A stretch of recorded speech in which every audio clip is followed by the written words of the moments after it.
আসসালামু আলাইকুম। আজকে বাংলাদেশ বার কাউন্সিলের এমসিকিউ ফরম পূরণ সংক্রান্ত যাবতীয় বিষয় সম্পর্কে বিস্তারিত আলোচনা করব এবং কিভাবে ফরম পূরণ করতে হয় তা আপনাদেরকে দেখিয়ে দিব। এই ভিডিওটি শেষ পর্যন্ত দেখলে আশা করি সকল বিষয় সম্পর্কে ক্লিয়ার বুঝতে পারবেন। ফর্ম ফিল আপ করার জন্য আমরা যদি প্রথমে ছোট ছোট 2-3টা বিষয় সম্পর্কে একটু জেনে নিই তাহলে আমাদের ফর্ম পূরণের কাজটা অনেকটাই সহজ হবে। তো প্রথমে আমাদেরকে জানতে হবে যে আমরা কোন ধরনের প্রার্থী হিসেবে পরীক্ষায় অংশগ্রহণ করব। আপনারা যারা পরীক্ষা দিবেন আপনাদের মধ্যে আপনারা 2 ধরনের প্রার্থী রয়েছেন। এক হচ্ছে রিঅ্যাপিয়ার্ড প্রার্থী এবং 2 হচ্ছে রেগুলার প্রার্থী। প্রথমেই আসি রিঅ্যাপিয়ার্ড প্রার্থী কারা। আপনারা যারা বর্তমান রেজিস্ট্রেশন কার্ড দিয়ে এক বা একাধিক পরীক্ষা দিয়েছেন, এখন একই রেজিস্ট্রেশন কার্ড দিয়ে আবার পরীক্ষা দিবেন, সেক্ষেত্রে আপনি কিন্তু রিঅ্যাপিয়ার্ড ক্যান্ডিডেট হিসেবে বিবেচিত হবেন এবং আপনাদের ফরম পূরণের বার কাউন্সিলের যে নির্ধারিত ফি তা হচ্ছে ১৬৩০ টাকা। এখন আসি যে রেগুলার প্রার্থী কারা। এখানে কিন্তু আপনারা রেগুলার প্রার্থী আবার 2 ধরনের রয়েছেন। এক ধরনের হচ্ছে যারা জীবনে প্রথমবার বার কাউন্সিলের রেজিস্ট্রেশন করেছেন এবং প্রথমবার পরীক্ষা দিবেন এমন প্রার্থী, এবং আরেক ধরনের হচ্ছে যে যারা আপনারা এক বা একাধিক পরীক্ষা দিয়েছেন কিন্তু পূর্ববর্তী রেজিস্ট্রেশনের মেয়াদ শেষ হয়ে যাওয়ার কারণে রেজিস্ট্রেশন করে নতুন রেজিস্ট্রেশন নাম্বার দিয়ে প্রথমবার পরীক্ষা দিবেন, তারাও কিন্তু রেগুলার প্রার্থী হিসেবে বিবেচিত হবেন এবং আপনাদের ফরম পূরণের বার কাউন্সিলের যে নির্ধারিত ফি তা হচ্ছে 4020 টাকা। এখানে একটু অ্যাড করি, সেটা হচ্ছে যারা জীবনে প্রথমবার রেজিস্ট্রেশন করেছেন তাদের পরীক্ষায় অংশগ্রহণ করার জন্য অবশ্যই আপনাদের রেজিস্ট্রেশনের মেয়াদ 6 মাস হতে হবে। তবে যারা রেজিস্ট্রেশন করেছেন তাদের 6 মাসের মেয়াদের কোনো বাধ্যবাধকতা নেই। এরপর আপনাদের সিনিয়রের পরিচালিত 5টি ক্রিমিনাল ও 5টি সিভিল মামলার ইনফরমেশন প্রয়োজন হবে। স্ক্রিনে যে ফরম্যাটটি দেখছেন এরকম করে আপনারা 5টি সিভিল ও 5টি ক্রিমিনাল মামলা সাজিয়ে নেবেন, তাহলে আপনাদের ফর্ম পূরণের সময় প্যারা খেতে হবে না। তো ফর্ম পূরণের প্রয়োজনীয় মূল জিনিস হচ্ছে মূলত 2টা। প্রথমত রেজিস্ট্রেশন কার্ড আর দ্বিতীয়ত 5টা সিভিল ও 5টা ক্রিমিনাল মামলার ইনফরমেশন হলেই আপনারা অনলাইনে ফর্ম পূরণ করতে পারবেন। তো চলুন কিভাবে ফর্ম পূরণ করতে হয় তা আপনাদেরকে দেখিয়ে দিচ্ছি। প্রথমে আপনারা আপনাদের ডিভাইস থেকে যে কোনো একটি ব্রাউজার ওপেন করে bar.telecom.com.bd এই ওয়েবসাইটে প্রবেশ করবেন। এই ওয়েবসাইটের লিঙ্ক আমি পিন কমেন্টে দিয়ে দিব, চাইলে সেখান থেকেও সরাসরি প্রবেশ করতে পারবেন। এই সাইটে প্রবেশ করার পর লোয়ার কোড পোর্শন থেকে MCQ examination for enrolment as advocate এটির উপরে ক্লিক করবেন। এরপর এখানে অ্যাপ্লাই নাওতে ক্লিক করবেন। এরপর আপনাদের সামনে এরকম একটি ইন্টারফেস ওপেন হবে।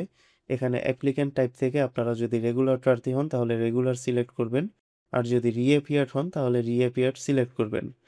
রিঅ্যাপিয়ার্ড সিলেক্ট করার পর কিন্তু আপনারা সর্বশেষ যে ব্যাচে এমসিকিউ পরীক্ষা দিয়েছেন সেটা সিলেক্ট করতে হবে, সেজন্য এমসিকিউতে সিলেক্ট করবেন। এরপর এখান থেকে সর্বশেষ যে সালে পরীক্ষা দিয়েছেন সেই সালটি এখানে সিলেক্ট করে দিবেন। 2022 সাল হলে 2022 সাল, কিংবা 23 সাল হলে 23 সাল, কিংবা 25 সাল হলে 25 সাল। এরপর রেজিস্ট্রেশন নাম্বারের ঘরে রেজিস্ট্রেশন নাম্বার দিতে হবে। এরপর সিনিয়রের সাথে যে তারিখে কন্ট্যাক্ট হয়েছিল সেই তারিখটি দিতে হবে। এই তারিখটি আপনাদের রেজিস্ট্রেশন কার্ডেই থাকবে। আর এরপর এখানে আপনাদের জন্ম তারিখ দিয়ে নিচে সাবমিট দিয়ে দিবেন। সাবমিট করার পর আপনাদের মোবাইল নাম্বার ভেরিফিকেশন করতে হবে। এখানে সিম্পলি আপনাদের মোবাইল নাম্বার বসিয়ে সাবমিট অপশনে ক্লিক করবেন। এরপর অনলাইন ফর্ম পূরণের যে 8টি ধাপ রয়েছে এর প্রথম ধাপ পার্সোনাল ইনফরমেশন আপনাদের সামনে শো করবে। বার কাউন্সিলের রেজিস্ট্রেশনের সময় যে ইনফরমেশনগুলো দিয়েছেন সেগুলো এখানে শো করবে। যেহেতু এখানে পরিবর্তন করার মতো কিছুই নেই, তাই সিম্পলি আমরা 1 থেকে 4র্থ ধাপ পর্যন্ত যে ধাপগুলো রয়েছে সেগুলো সাবমিট দিয়ে এগিয়ে যাব। এরপর 5ম ধাপে আসার পর আপনি কোন বারে জয়েন করতে চান সেটি জানতে চাইবে। আপনি এখানে ক্লিক করে যে বারে জয়েন করতে চান সেটি সিলেক্ট করে দিবেন। ঢাকা বার হলে ঢাকা বার অ্যাসোসিয়েশন, অথবা চিটাগাং হলে চিটাগাং বার অ্যাসোসিয়েশন। এরপর নিচে কিছু প্রশ্ন রয়েছে, সেগুলোর প্রত্যেকটি উত্তর নো দিয়ে দিবেন। ইয়েস দিতে গেলে কিছু জটিলতার সৃষ্টি হবে, তাই আপনারা নো দিয়ে সাবমিট অপশনে ক্লিক করবেন। এরপর 6ষ্ঠ ধাপে আপনাদের 5টি ক্রিমিনাল ও 5টি সিভিল মামলার ইনফরমেশন দিতে হবে। প্রথম ঘরে মামলার নাম্বার ও সেকশন, দ্বিতীয় ঘরে কোর্টের নাম, তৃতীয় ঘরে পক্ষদ্বয়ের নাম, চতুর্থ ঘরে আপনি কোন পক্ষে মামলা পরিচালনা করছেন, বাদী নাকি বিবাদী, সেটা দিতে হবে। এরপর 5ম ধাপে মামলাটি বর্তমানে বিচারিক প্রক্রিয়ার কোন অবস্থায় রয়েছে সেটি দিতে হবে। এভাবে কিন্তু প্রত্যেকটি মামলার ইনফরমেশন পূরণ করতে হবে। এখানে একটু অ্যাড করি, সেটা হচ্ছে যে সিভিল মামলার ক্ষেত্রে মোকদ্দমার নাম্বারের সাথে ধারাটা না দিলেও হয়। আর এই পর্যায়ে যে মামলাগুলো দিবেন সেগুলো কিন্তু ভাইভা পরীক্ষার আগে আপনাদের কেস ডায়েরি আকারে সাজিয়ে নিয়ে যেতে হবে। এরপর আপনাদের মামলার ইনফরমেশন দেওয়া হয়ে গেলে এই পর্যায়ে সাবমিট দিয়ে দিবেন। এরপর 7ম ধাপে আপনাদের ছবি ও সিগনেচার শো করবে। এর নিচে একটি গুরুত্বপূর্ণ অপশন রয়েছে, সেটি হচ্ছে আপনারা পরীক্ষাটি বাংলায় দিতে চান নাকি ইংরেজিতে দিতে চান সেই অপশন। আপনারা যদি বাংলায় দেন তাহলে আপনাদের প্রশ্নের ফরম্যাট হবে বাংলা, আর যদি ইংরেজিতে দেন তাহলে আপনাদের প্রশ্নের ফরম্যাট হবে ইংরেজি। আর আরেকটু গুরুত্বপূর্ণ বিষয় হচ্ছে আপনি যে ভাষা সিলেক্ট করবেন আপনাকে সে ভাষাতেই এমসিকিউ ও রিটেন পরীক্ষা দিতে হবে। So be careful. এরপর নিচে একটি ডিক্লারেশন রয়েছে, সেটিতে আমরা টিক দিয়ে সাবমিট অপশনে ক্লিক করব। এরপর অষ্টম ধাপে আপনাদের পূরণকৃত সম্পূর্ণ ইনফরমেশনগুলোর একটি প্রিভিউ শো করবে।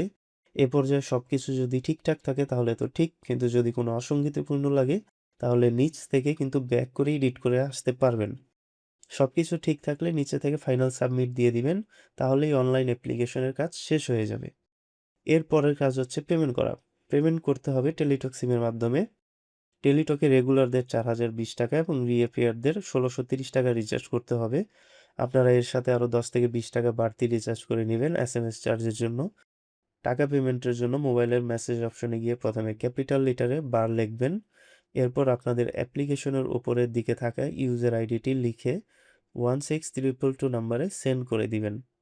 এরপর আপনাদের সামনে এরকম একটি ফিরতি মেসেজ আসবে। আপনারা মেসেজের এই অংশটুকু কপি করে আবার সেন্ড করে দিবেন। এরপর আপনাদের টাকা পেমেন্টের কনফার্মেশন মেসেজ চলে আসবে। এরপরেই কিন্তু আপনাদের ফর্ম পূরণের কাজ শেষ। এরপরে কি করবেন? এরপর শুধু পরীক্ষার অপেক্ষায় থাকবেন এবং পরীক্ষার প্রস্তুতি নিতে থাকবেন। আর অ্যাপ্লিক্যান্ট কপিতে আপনাদের প্রথম 2 পাতায় অ্যাপ্লিকেশন কপি থাকবে এবং পরের 2 পাতায় একটি হলফনামা থাকবে। আপনারা প্রথম 2 পাতা প্রিন্ট করে নিবেন, আর যে হলফনামাটি দিয়েছে এটির এখন কোনো কাজ নেই। এমসিকিউ, রিটেন এবং ভাইবার সময় আপনাকে 3 টা ফর্ম পূরণ করতে হবে এবং 3 বারই আপনাকে হলফনামা প্রদান করা হবে। শুধুমাত্র ভাইবার আগে হলফনামাটি ৩০০ টাকার স্ট্যাম্পে প্রিন্ট করে ইন্টিমেশনের সময় যেভাবে বার কাউন্সিলে জমা দিয়েছিলেন সেভাবে জমা দিতে হবে। কিন্তু এমসিকিউ পরীক্ষার সময় কোনো কিছুই কোনো জায়গাতে জমা দিতে হবে না। আর আপনাদের মোবাইলে যে ইউজার আইডি ও পাসওয়ার্ডটি যাবে সেটি সংগ্রহ করে রাখবেন। সেটি দিয়ে পরীক্ষার 10 থেকে 15 দিন আগে প্রকাশিত অ্যাডমিট কার্ড ডাউনলোড করতে হবে। ভিডিওটি শেষ পর্যন্ত দেখার জন্য আপনাদের সকলকে অসংখ্য ধন্যবাদ। ভিডিওর কোনো অংশ যদি আপনাদের বুঝতে অসুবিধা হয় কিংবা ফর্ম পূরণ সংক্রান্ত কোনো ধরনের প্রশ্ন থেকে থাকে তাহলে সেটা কমেন্টসে জানাবেন।